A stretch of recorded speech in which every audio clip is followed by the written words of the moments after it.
Olá pessoal, estamos aqui de volta com mais um vídeo do canal Violino, Arte e Técnica. Antes de tudo, aqueles que não são inscritos deveriam se inscrever, porque isso é importantíssimo para impulsionar o canal. Também, aquele pessoal que gosta de fazer comentário, eu acho bom fazer também, porque isso também ajuda muito ao canal.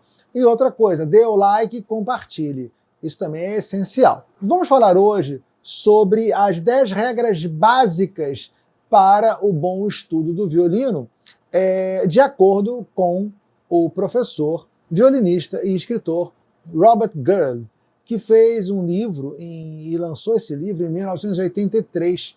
O nome desse livro, A Arte de Praticar Violino. Ele coloca 10 itens básicos que eles se comunicam entre si, esses itens. O primeiro deles é muito interessante. Vamos lá, vamos começar. Número 1.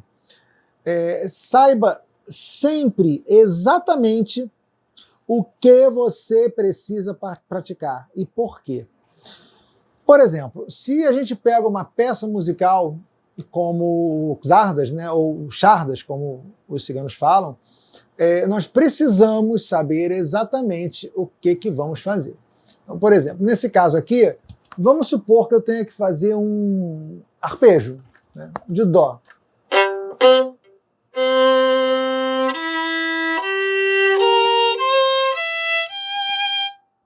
Esse arpejo, eu preciso saber primeiro que arpejo é um arpejo de dó maior com sétima, ou seja, sétima da dominante, né? Eu preciso fazer isso, eu preciso fazer rápido.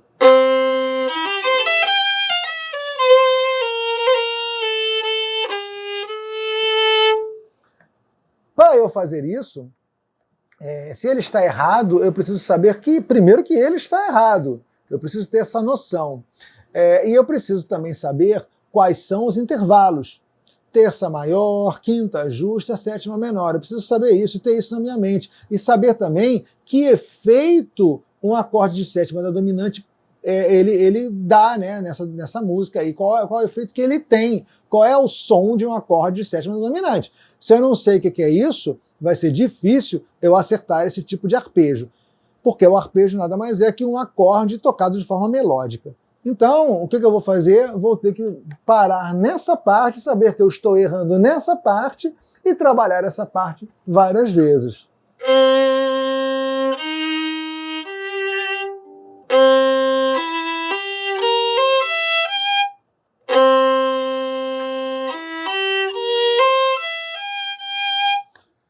O bom também é estudar de várias formas, ou seja, com muitas variações em cima desse trecho, que cada vez que eu trabalho variações eu domino mais o trecho. Bom, então isso é um ponto pacífico. Descobrir o seu erro e atingir ali aquele erro, estudar aquele erro. O segundo item que ele coloca é que você tem que estabelecer exatamente qual vai ser o seu tempo de estudo. Vai saber dividir, vai ter que dividir muito bem o seu tempo de estudo para aquela circunstância. Que circunstância? A circunstância que se apresentar aí para você. Vamos supor, nós temos que nos apresentar daqui a 15 dias. Temos que tocar 7 peças. Essas 7 peças são peças médias e longas. Se eu continuar a manter o meu cronograma de estudo, que é o cronograma habitual, eu não vou conseguir resolver esse meu problema e estudar as minhas 7 peças. Então, por exemplo, vamos supor que o meu cronograma seja o aquecimento, primeiro o alongamento, né, levantar braço e tal, alongamento, depois o aquecimento, né, normal, que o Duni faz muito isso, esse tipo de aquecimento.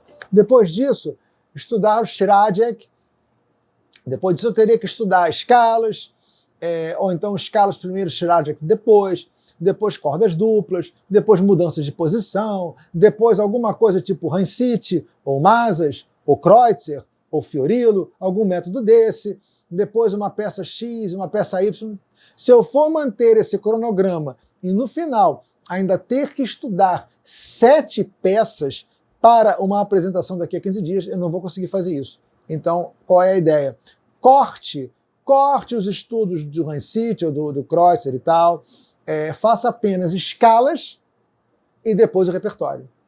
Nesse momento de urgência. Então, enquanto está na urgência, a pessoa tem que trabalhar dessa maneira. Acabou a urgência, volta para o cronograma normal de estudos. Entenderam? O Robert Gurlitt coloca no item 3 que a repetição é a mãe do conhecimento, mas somente se essa repetição for de trecho, de um trecho que você esteja fazendo corretamente. Se você repetir esse trecho de forma errada, você vai executá-lo de forma errada. Então, por exemplo, voltando aqui, olha, na questão do arpejo, eu preciso desse arpejo. Esse arpejo é Dó, Mi, Sol, Si bemol, Dó. Tá? E termina no Sol.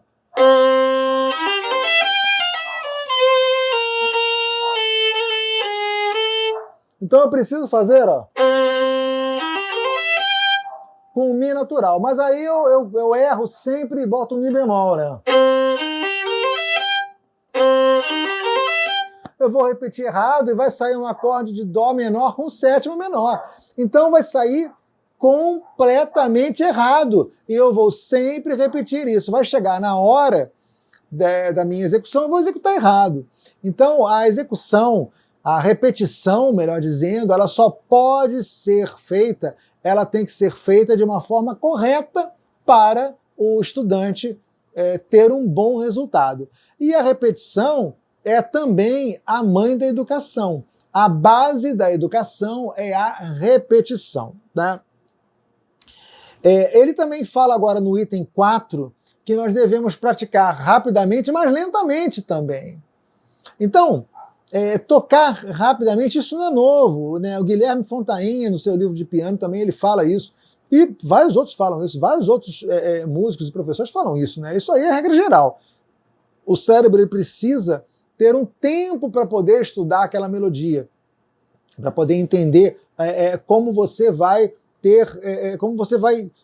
se movimentar, como serão os movimentos corporais. Ele não entende assim de pronto. Nós precisamos de mais calma para o cérebro entender isso e da repetição. Esse estudo lento, ele no início para o estudante, ele é um problema, porque ele distorce, ele deturpa toda uma música que havia na cabeça do aluno. Por exemplo, nesse caso aqui, olha, do Czardas, a gente sabe que é...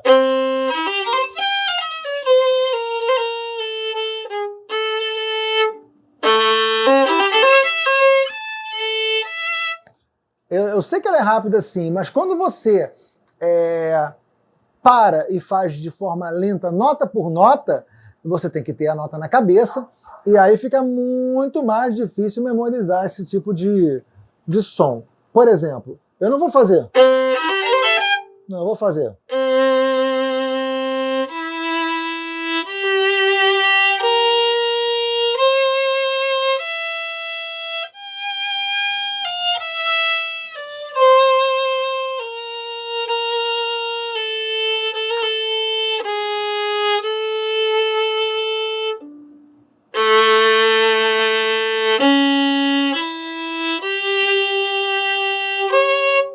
Tá? Sempre trabalhando de forma...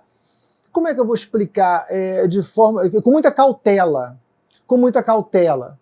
Como se nós estivéssemos pintando um quadro que nós não pudéssemos borrar. Tem que ser assim. Bem lentamente, até a gente chegar num ponto que a gente vai conseguir fazer essa música da forma final. Ou seja, como ela foi escrita. Mas isso é um processo gradativo. Antes de falar do item 5, é bom lembrar as palavras do próprio Guilherme Fontainha nesse livro, que ele colocava o seguinte, que quem estuda rápido não toca nem rápido nem devagar. E quem estuda lento toca rápido e devagar. Isso é muito simples de entender. No item 5, ele diz para nós darmos importância tanto à mão esquerda quanto à mão direita. Então aí fica muito claro que a mão esquerda ela é importante, mas nós temos que estudar o violino, claro, mão esquerda, e o arco, mão direita. Nós temos então que trabalhar com dois instrumentos, violino e arco, tá? Se a gente não consegue trabalhar isso, o som fica duro, o som fica um som amador, um som sem graça, né? Então, por exemplo, quando a gente chega nesse ponto, olha...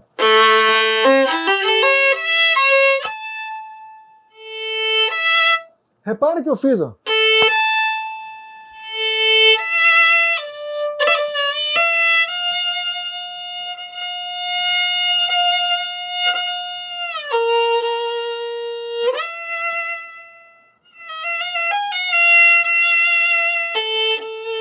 Claro, eu exagerei. Então, eu exagerei na interpretação. Eu sumi muito com o som para depois levantar, para vocês entenderem que quem comanda isso não é a mão esquerda, é a mão do arco, é a mão direita. É ele que comanda 90% da interpretação violinística. Né? Talvez a única coisa que tenha de interpretação violinística na mão esquerda, de interpretação que eu estou falando, seja o vibrato. Tá? Então, esse item, ele fala isso com muita propriedade. O item 6, separe os problemas e resolva-os um a um. Vamos supor que eu estou com dificuldade de fazer esse harmônico, né? Tá? Eu tenho isso, olha.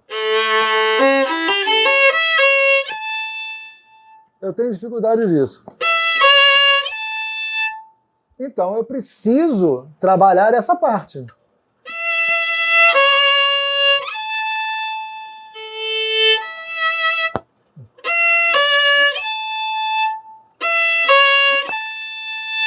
E estudar lentamente ele. Ó.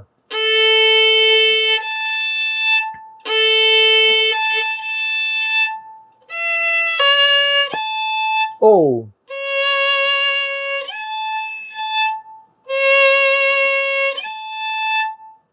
aí depois eu passo para uma outra parte, separo aquela parte, estudo aquela outra parte separadamente. Então, selecione os problemas um por um e estude-os separadamente de forma lenta. E depois vai subindo até chegar na sua velocidade normal, ou seja, na velocidade na qual o compositor escreveu.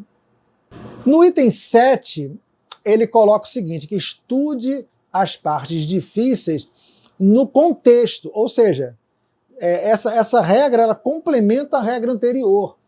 Então nós estamos estudando na regra 6, no item 6, esse é o 7, nós estamos estudando no 6 apenas uma parte difícil, repetindo aquela parte. Mas aquilo, só isso não resolve. Eu preciso o quê? Eu preciso pegar essa parte e juntar com o que vem aí, com o restante, colocar ela no contexto. Então, por exemplo, ó.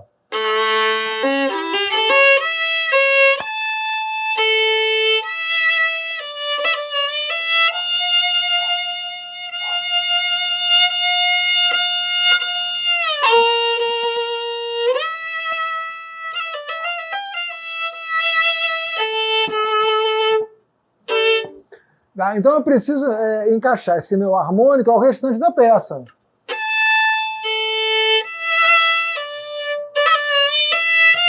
De novo.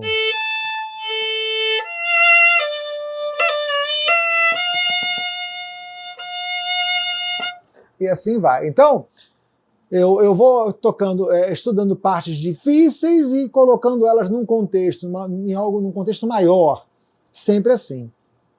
Pego ela de forma lenta, posso colocar ela num contexto também de forma lenta, e depois, quando eu fizer mais uma vez, eu faço ela um pouquinho mais rápida, até eu chegar no ponto que é a velocidade que o compositor escreveu, ou seja, no produto final. No item 8, ele coloca o seguinte, pratique a performance, ou seja, a interpretação. Mas ele não quer dizer só que você tenha que fazer a interpretação. Ele quer dizer também que o aluno, o executante, ele também terá que se preparar todo como se fosse um dia de concerto. Então, por exemplo, se ele tem que tocar de terno, ele vai ter que botar um terno e preparar, não é sempre, mas de vez em quando, durante seu período de estudo, ele vai tirar um momento para tocar de terno. Por quê? Porque terno tem vários problemas. Ele limita um pouco o movimento, ainda tem alguns que tem uma certa ombreira aqui, que eu não sei como é que é o nome daquilo, que ele eleva mais ainda o violino, e sabe, são dois tipos, né, de roupa, a camisa por baixo, o terno por cima, limita ainda mais os movimentos. Então isso tudo pode deixar desconfortável, pode deixar com calor. A pessoa tem que saber como vai trabalhar isso. Ela precisa estar tocando como se fosse realmente um dia de performance. Tocar para outras pessoas também, pessoas às vezes desconhecidas. Não é sair na rua para desconhecido e tocar, isso nem sempre é bom, né? Ainda mais que você está levando o violino para meio da rua e hoje em dia nós estamos aí com um problema sério aí de assalto e tudo. Não é isso, mas pelo menos você convidar algumas pessoas que você não tenha muita intimidade, mas que você tenha um certo conhecimento para tocar para essas pessoas. Isso é um ponto pacífico. Se você tocar para pessoas relativamente desconhecidas com a roupa que você vai tocar no dia, isso vai te ajudar muito, né? Além de você também não treinar apenas uma parte de execução dura, sem trabalho de arco, sem interpretação, como eu já fiz nas outras vezes. Você tem que trabalhar muito bem o arco para você poder ter uma interpretação. Isso é treinar a performance. O item 9, ele já fala que é bom treinar sem um instrumento. Sim. Então, por exemplo, se eu tenho que tocar essa peça, né?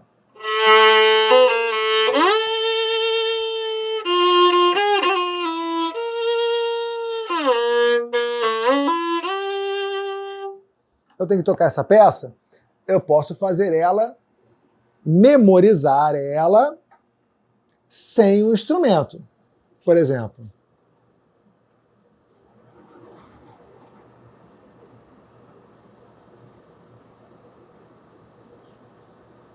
Fiz ela aqui, memorizada. Olha o arpejo de Dó. Dó, Mi, Sol, Si, Dó, Mi, Sol.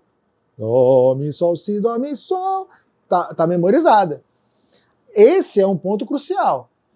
Se o estudante ainda tem dúvida, não, peraí, mas será que o dedo é esse? Não, será que a nota é Sol ou é Fá sustenido?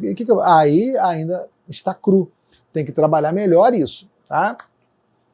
E o último item, o item 10, ele fala o seguinte: não negligencie as partes fáceis. Essas partes fáceis, elas podem vir e dar uma rasteira em você. Então vamos supor que eu tenha que estudar a parte final da plaieira, a parte da escala da plaieira do Pablo de Sarasate. Ela é relativamente simples, é uma escala, né?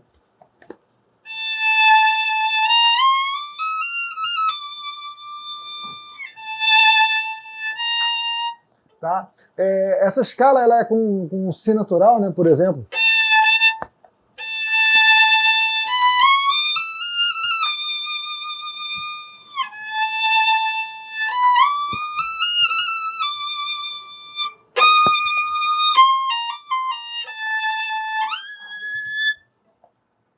Vou fazer de novo isso aqui, tá? Aí você corta, eu vou fazer de novo. O item 10, ele fala o seguinte: Robert Gurley nos diz que nós não podemos negligenciar as partes fáceis. Então, o que ele quer dizer com isso? Se a gente estuda só as difíceis e deixa as fáceis, essas partes fáceis elas vão nos dar uma rasteira. Então, por exemplo, aqui eu tenho o Pablo de Sarasate, uma escala que é feita numa parte da plaieira do Pablo de Sarasate.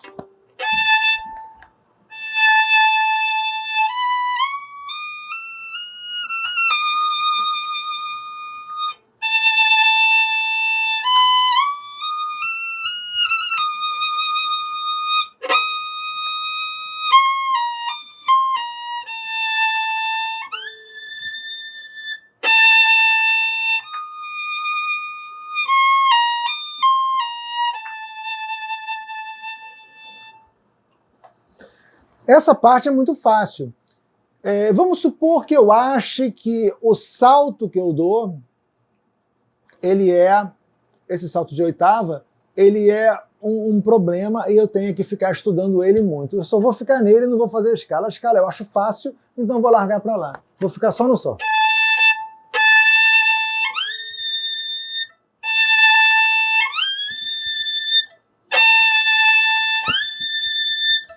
Depois que eu toquei muito, que eu estudei muito, eu vou pegar e vou tentar executar a minha peça, porque eu deixei para lá a minha escala.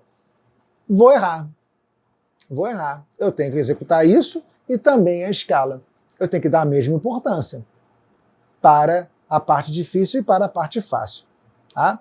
Então, se a gente não faz isso, o nosso cérebro também não, ele guarda só difícil, não guarda fácil. Quando chega na hora, essa parte fácil é como se não tivesse na música, o cérebro não vai entender, a parte motora não foi treinada para isso, e você pode errar, tá? Isso aí é um conselho também que eu sempre dou para meus alunos. Não negligencie a parte fácil, né? Faça a fácil e também a difícil.